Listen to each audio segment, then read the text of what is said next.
Kumpirmado na ng International Criminal Court Pre-Trial Chamber 1 ang kasong Crimes Against Humanity ni dating Pangulong Rodrigo Duterte.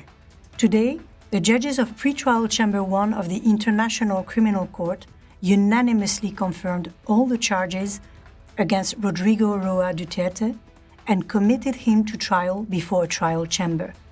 Ngunit tila naguluhan ang abogado ni dating Pangulong Rodrigo Duterte na si Attorney Nicholas Kaufman dahil sa hindi paglalagay-an niya ng basehan o ebidensya sa naturang inilabas na desisyon.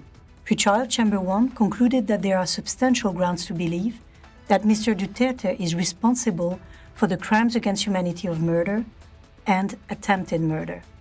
So I had a look through this decision, and I can't even see one piece of evidence cited in the footnotes. We argued for at least 2.5 days. We went into details about the evidence. We said why each one of those incidents should not be confirmed.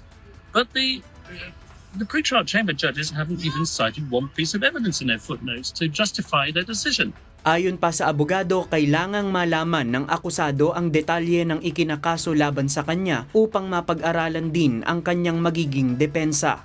And I look at paragraph 33, it says, while noting the suspect's right to be informed of detail of the nature, cause and content of any charge brought against him, it is critical that the charges do not contain unnecessary details that could be too specific and limiting a trial.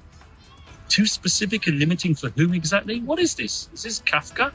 The whole purpose of a confirmation hearing is to determine the exact nature of the charges so that the suspect knows what he has to defend at trial. Para kay Attorney Kaufman, kakatwa o tila hindi pangkaraniwan ang naging desisyon ng pre-trial chamber. Well, as I said, I find it rather bizarre and strange that having argued the intricate details of the evidence to try and show that there weren't substantial grounds to support these charges, that the chamber didn't find it necessary to cite any evidence.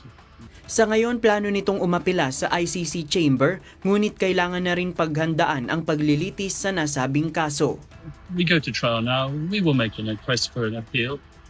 It's up to the same judges to decide whether or not we get that appeal. But we have to be realistic and we're facing a trial. JP Nunez, UNTV, News and Rescue. Diyos ang aming sandigan, serbisyo publiko ang aming pinahahalagahan.